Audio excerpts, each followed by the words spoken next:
Hey everybody, how's it going? My name is Gallo.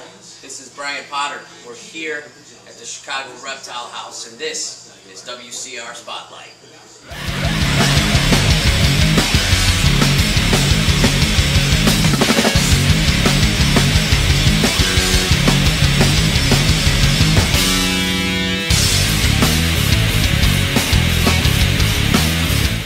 Hey Brian, how's it going? Thanks for coming down. Glad to have you guys. Thanks a lot for having us here today.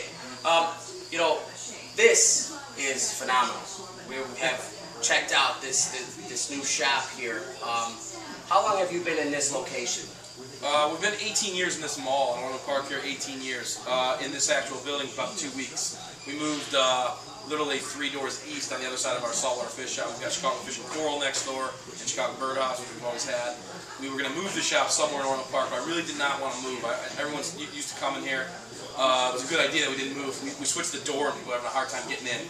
So, yeah. You know what, it was funny because we had never been here before, actually, and we were coming in and we're like, hey, it looks closed.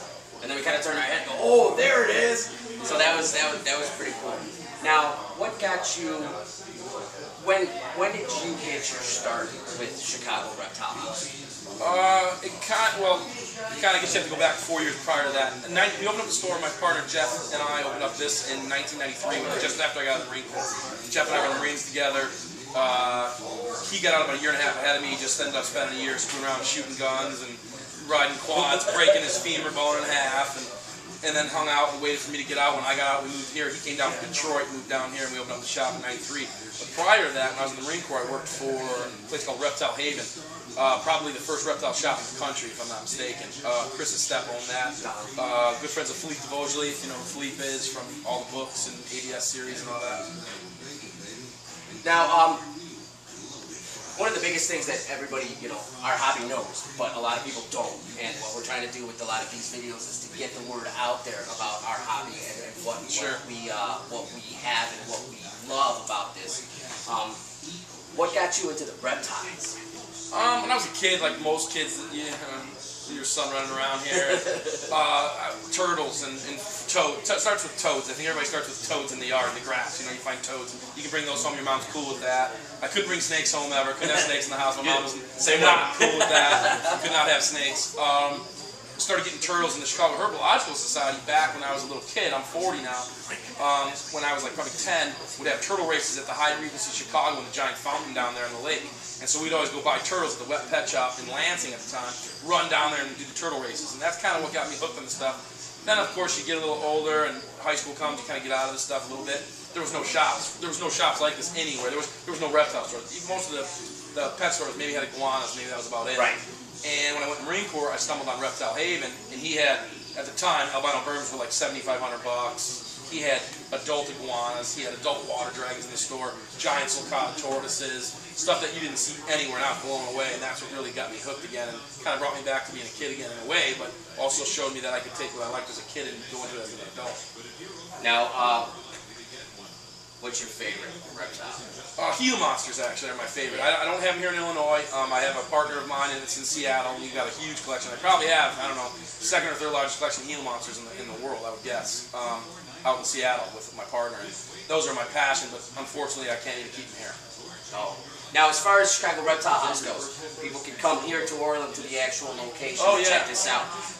If they wanted to say, if there was any other way that somebody maybe wanted to get some information prior to, coming down here, how would they be able to do that? You can go to the website, and my email's on there, which is chicagoreptile.net. You can always email something across there. You can call the shop. All my guys are knowledgeable. The guys that work in the reptile house here, they're reptile guys. They don't work in the bird store. They don't work in the fish store. They work in the reptile store. Same with my fish guys and my bird guys. It's like, it's not just a pet store where we'll sell you anything. You're going to get somebody who works in each department that's what they do. That's what they're into. All my guys are reptile geeks. I mean, everybody's into it. Now, we're going to get to meet them a little bit later on. But what got you, what actually got Sean in here? Sean? How did we get Sean? I don't even know how we got Sean. I think he was hanging out here, and everyone that works here has had some point where they were kind of hanging out in the shop all the time, like a shop junkie, and just hanging out. And we were, got to know him a little bit, and that's usually the only way to work here is kind of be that guy that's hanging around. We get to know you a little bit. I hate just hiring somebody off the street is blind. I think I've done it 2 or 3 times. I fired every one of them quickly. Unbelievable. But that's awesome though, because we've had the opportunity to communicate with Sean, and he seems very knowledgeable and always willing to help out, which is something that we've seen a lot with Chicago Reptile House, is that everybody's willing to help out, which I think is huge in the hobby. Yeah. But now, let's get to another really cool thing, the NARBC. NARBC is a show that we do in Tinley Park, Chicago, called the Chicago Show. Most people don't know where Tinley Park is. They're out of the state. So we have the Dallas Show, which is actually in Arlington, Texas, and then we have the Anaheim Show. And I started that 10 years ago with Bob Ashley from Eco, one of our big suppliers here at the shop, books and things like that, artwork. Tel Hicks artwork all goes through him. We opened up that, started it in Tinley first show. And now the premier show in the country is the Tinley show. Actually, the Chicago show is our premier show. That's the one, not the biggest show. Anaheim is bigger. Anaheim has the largest square footage of any show in the country, but Tinley is the most well attended by the top guys. You're going to see Kevin from Nerd, Brian Barczyk, Mark Bell, Don Hamper, the Godfather, one of the godfathers of the entire industry. I mean, a lot of people don't know who Don Hamper is, but if you're into the stuff, you know who Don Hamper is. Right. Yeah, we got to meet the guys from Pro Exotics. This past one, they were there too, and it was a blast. It was really a good time. It's always a good time when you get down to the NARBC. It's really just the mecca of reptiles for people in our hobby. So that's October, correct? That's October, second week of October every year. The cool thing that we're doing this year, the same weekend at the Tinley Convention Center, we're actually putting on a microbrew show. Nice. In the new section of the convention center, the expanded section. So now you'll have a microbrew show going on with the reptile show, so it should make for a crazy. That's what NARBC was all about. There's been comments made in the past that you don't really want all these new people at a show. You want the hardcore herpers. Well, if that's the case, then we all die together, and then there's no more.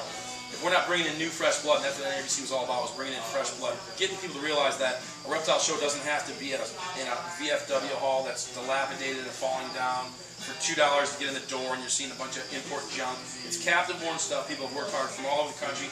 We got people from Japan, from Europe, and when people come there, they see the quality of the animals and the colors and the passion that the breeders have for the animals on their tables.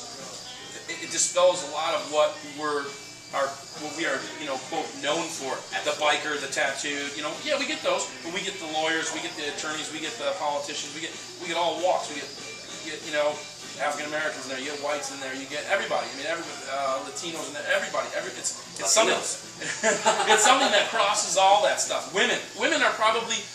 People ask me all the time. I think women are starting to account for probably 40% of it. Absolutely. I think at least 40%. I don't know exactly, but I would guess 40% minimum that are bringing their boyfriends, and they're the ones that are actually knowledgeable and know what they're talking about and pointing to things. And that's what the whole NARBC thing was about, is to get people really into it.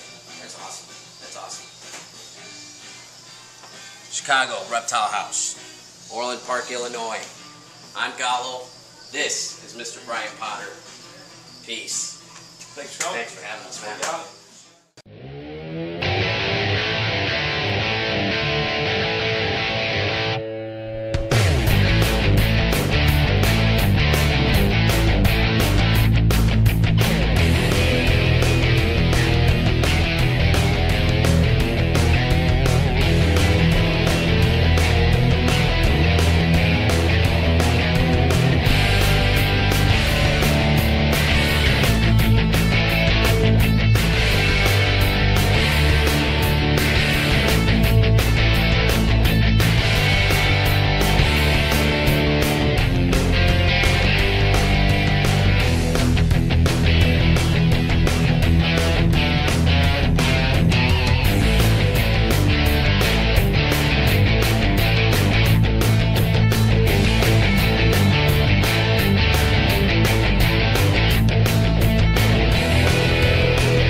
I almost forgot. Told you guys to get a chance to meet Sean, our resident herper.